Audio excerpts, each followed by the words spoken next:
folks, and welcome back to Four Corners of the Galley. I'm your host PBO, and you're joining me on our very last edition of What the Bleep Westworld for this season, of course, for season 2. We're all the way up to episode 10, The Passenger. Now, this episode and this thing was very long and very packed with a lot of information, so I've decided to do this a little differently this time. So actually, I'm going to start at the end because I feel like that has the biggest reveals and the biggest things that we need to discuss. So I'm going to start at the end, discuss the endings, and then I'm going to go back and go over the things that I really loved about the episode and some of the good points and things I like. So that's how I'm going to roll it, folks. So I hope you watch the episode before you watch this, because we're going to spoil the whole doggone thing and theorize right now. So let's kick it over to the ending.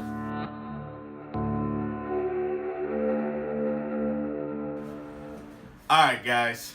So this is the end. So this is how it's going to start. So, we're at the point of the show. The door is open. We'll get back to the whole door and everything, but the door is open for the host to go through. And they're going through the door. And at the same time they're going through the door, you have Maeve and her crew rolling up. You have Clementine on her white horse, acting like the plague from the apocalypse, and only with single horsemen, with the Delos security team, and Charlotte rolling up to this area, trying to stop all these hosts and use Clementine as a weapon against them. At the same time, Bernard and Dolores are in the actual forge, and they're in there, and Dolores is trying to sabotage everything and not allow the host's conscience to go and live in this past world, which we'll get back to also.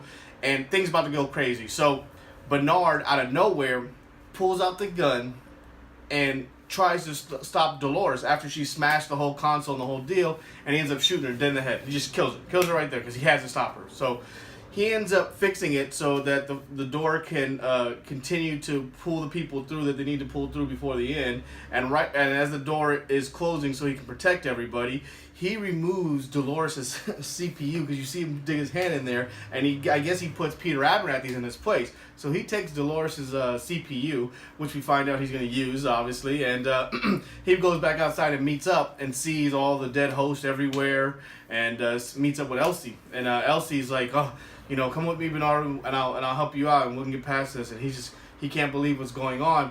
But due to the fact that what Dolores did down there, she triggers the valve, and the water starts rising. So this kicks us back all the way to episode 1 of season 2, where we see Bernard say, "I killed them all," and he's standing in front of that body of water, and it's all the dead hosts, and we have no idea what the content is. Well, this is it. This is the end game. This is that after results of that same event. So basically, they kick up, the water rises, and that's why the valley gets flooded, and that's why nobody can get to anything. So the valley floods, and because the valley floods, that everybody obviously, they all have that issue, and they go. that also plays into a part that I think a little bit with the Man in Black. But we'll get back to that. They end up leaving. Elsie and Bernard end up leaving and going back to the Mesa. So they go back to the Mesa, and they're in the control room, but they're in the top part. They're in the little ring in the top part. And Elsie and Bernard are talking, having a discussion. She's trying to tell him, like, look, I'm gonna have to let everybody know, but we're gonna do it my way. Don't worry, we're gonna work this out. And he's like, what about the whole thing and Delos and the way they're doing everything? And she's like, I'm gonna take care of that.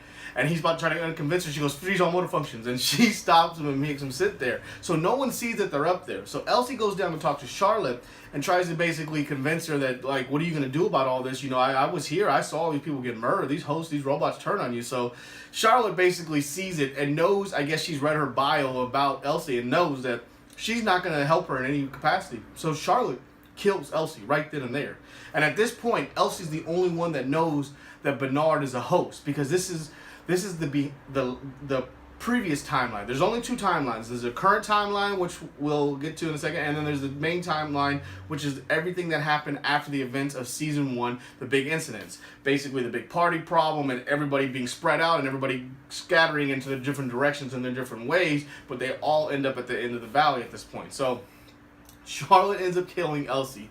And at this point right here, this is where Bernard snaps. Like, he just completely snaps. He just saw this, and she doesn't know he's up there. So he just saw this, and he basically, what we think is he's going to hack himself because he's trying to bring Ford back into his consciousness. Now, if you do remember, and it's hard because they're always trying to mess with you in this show, he purged them. He was in that doom buggy and he purges them. And obviously we find about that later, but he purged them. And he's sitting there, you know, removing Ford's conscience from his CPU. So he reimagines Ford, and we think Ford is basically instructing Bernard to do something. And we're like, what the heck is he doing? Well, this genius Bernard works on his own merit and recreates a replica Charlotte, and puts the CPU of Dolores inside of it. So, whoa!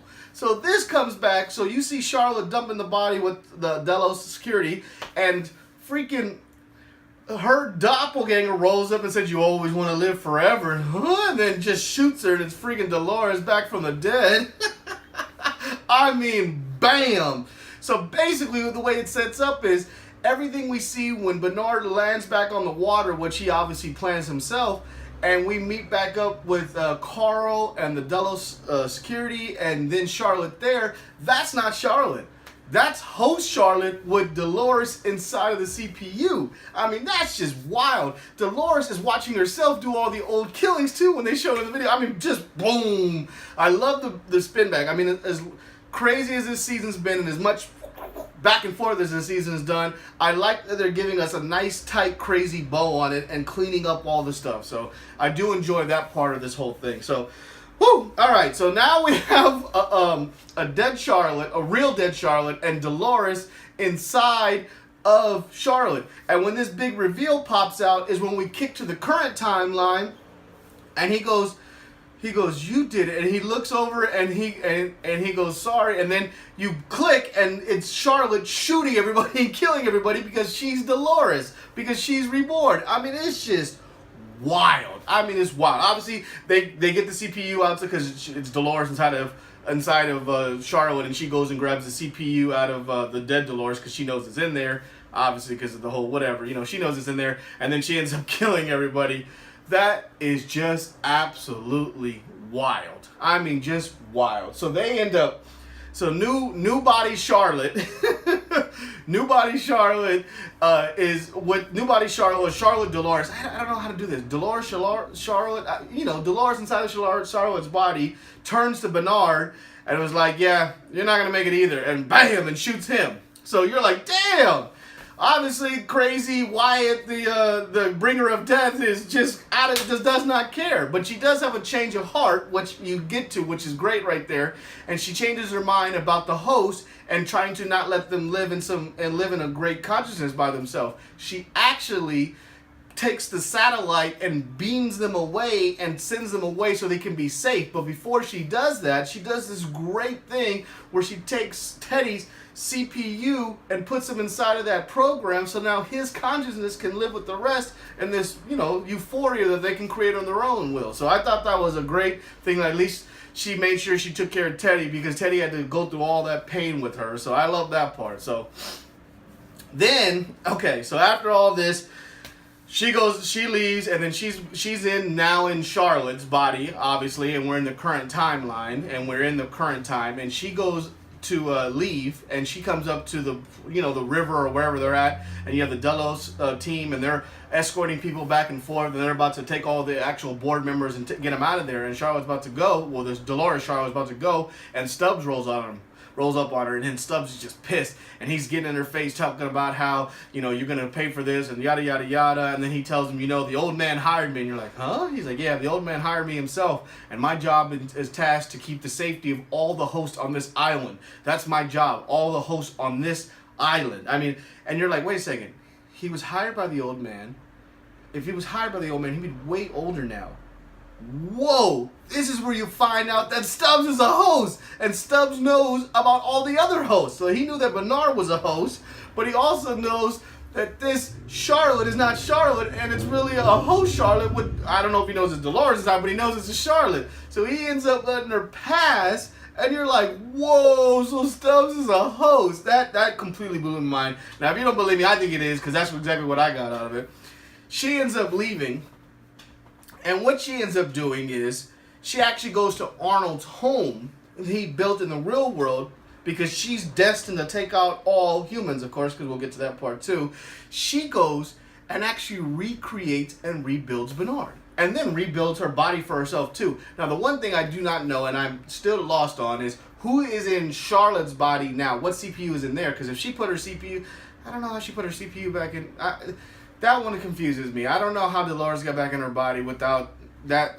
That one's gonna have to be explained to me. So I'm a little lost on that part because I don't know who's in Charlotte's body now. But she builds Bernard. And what you find out is all those little meetings that we were looking at that we thought were a part of the timeline or a part of maybe the consciousness or maybe one of the mini verses or the forged verses was actually in the future. And this is a new Bernard that she created because she killed the other one. And this is a Bernard in her vein. So it has more of her memories. And they go through, I got the number written down, 11,927 trials that she goes to get the Bernard that she wants to perfection. It is wild what she does. And he goes, why did you make me?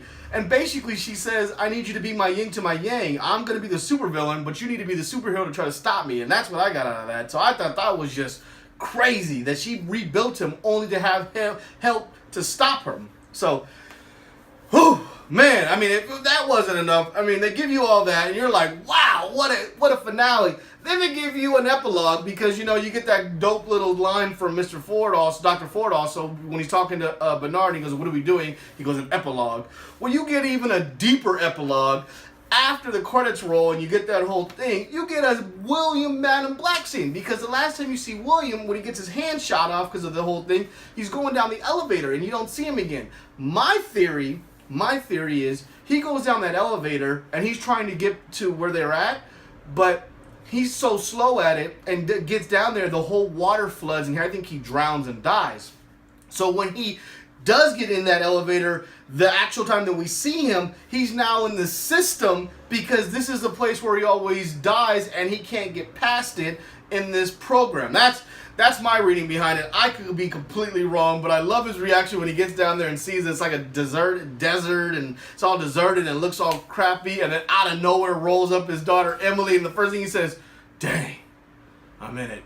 How long have I been in it? And he already knows that he's inside the system. I thought that was like really cool the way they did that. I mean, obviously they're trying to mess with us because they're also trying to like play with our minds, and did any of that really happen beforehand? But I feel like he actually died down there, and this is how they're keeping his consciousness alive, because of course he replicated himself and they're trying to keep him alive somehow.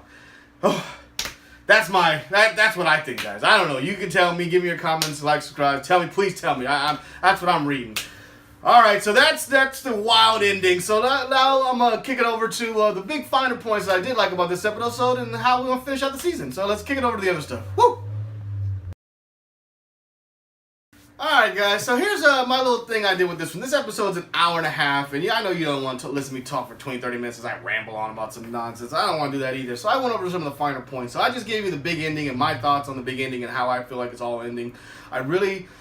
I don't know what direction they're going in Season 3 because they've left the park. So I don't know where the park is represented in Season 3. I'm very intrigued to see what they bring us back to. So I'll get to my speculation maybe down the road. But let's go over some of the great stuff that happened in this episode. The first one is the Man in Black and Dolores. Or William and Dolores. I love this last send-off that they have together. I mean, they basically meet back up. And she sees that Emily is dead, and he's distraught and trying to pick at his arm because he's trying to find the wires to himself, and she's just looking at him like he's pathetic. And she ends up, takes this little metal piece, remember when she's laying with him, and she has his gun, and I guess she slides that in his gun at some point. And then, they get to their arguing when they get to their certain point, and the Man in Black turns the gun on her, and she goes all Terminator, of course, and he's trying to shoot her down, and by the time, I guess, it gets to that final piece, and she's got the gun to his head, he blows his fingers off. I mean, that was just a great last duel between William and Dolores, because William is obviously, I think, is passed, and we're not going to get him again next season, and Dolores has moved on to bigger and brighter pastures, because, I'll get to that in a second. Basically, I can tell you now, Dolores is trying to take over the world. I mean, that is her diabolical plan. Wyatt, a.k.a. the Deathbringer, is trying to take over the world. Her goal is to take back this world from the humans, so I mean, are we going to get like Jurassic World, Westworld style? I mean, this is Michael Crichton. He wrote this originally. I know we have Nolan doing it now. But are we going to the robots start to come out into the real world and the hosts start to take over or something like that? I don't know. That's crazy. But There was only two big timelines, basically. So there was the main timeline, which they teased us, which had Carl, the Delos mercenaries and security team, and the fake Charlotte that had Dolores inside. And then they had the other main timeline, which is everything that happened after season 1, episode 10, the main event where Dr. Ford is killed, and the party on. It just basically splinters, and then they just, separate everybody so they can have more people in different places. But it's just two big main timelines, unlike first season where it was like 3 timelines. They gave us 3 different stories. So I thought that was really cool when we got to the end of that. The epic shots and imagery in this episode was just gorgeous.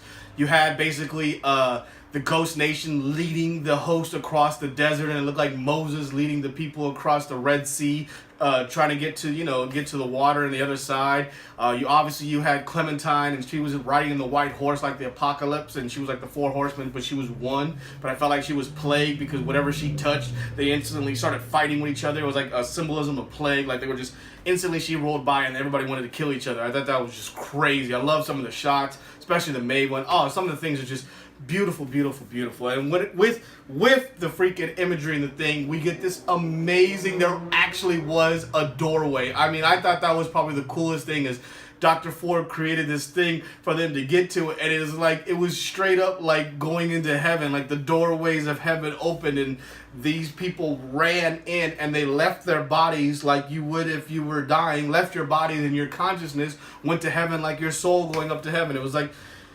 exactly the same symbolism. I mean, the symbolism and imagery was just wild in this episode, just absolutely wild. But I thought it was great. And then when they get to the other side, they're just a smile of pure joy on the other side. I thought that was really good and a cool way to have it go. I loved it and how it all came out. I thought that was great.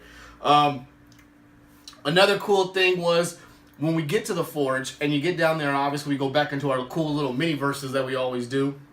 When you get into the Forge, you find out that Logan is the controller. So basically, to keep his son alive, James Delos, to keep his son Logan alive, he uses his consciousness to be the controller inside of this forge to recreate. His first task was to recreate his father and all his deficiencies. And, he discovered that basically no matter what he did, he could never recreate the perfect person and put that consciousness in the flesh and make it work. It always fought against him. And I love how they show all those little different timelines and everything. And then after he was done with that, he cataloged each person's bio and psyche, every single person that they did, and Dolores is like reading it like a library. I mean, just the scenery and the imagery was great. Like she's going in like just pure knowledge, reading every single book, like a person per book has got it was really cool what they do. That's what I love about Nolan's. Christopher Nolan, Jonathan Nolan, they are gorgeous with their shots and their imagery. Just beautifully, beautifully done.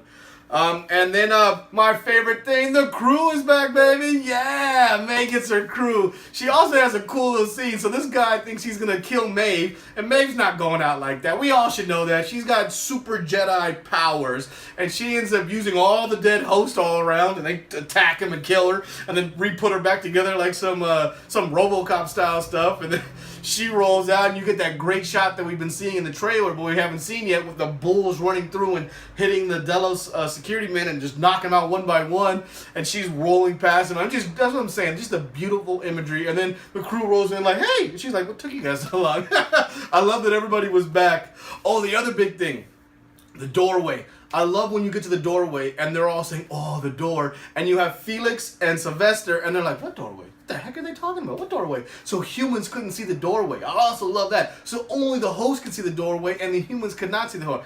Love that. Love that, love that, love that. And then you got humans don't change. I think it was kind of like a reverse psychology thing. Like the robots were able to change and their processor was able to change, but in reality humans have the ability to change and robots really don't unless we program them to change. I think he was trying to play with us and flip it around. There you go, guys. What the Bleep Westworld. Season 2 comes to an end. The Passenger. It was a fun ride. I'd like to thank everybody for joining me this season. Please like, subscribe, comment. I'll come out with a speculation video down the line. More fun stuff to come. But until the next season of Westworld, put your thinking caps on what the heck is going on. Good night, Ted.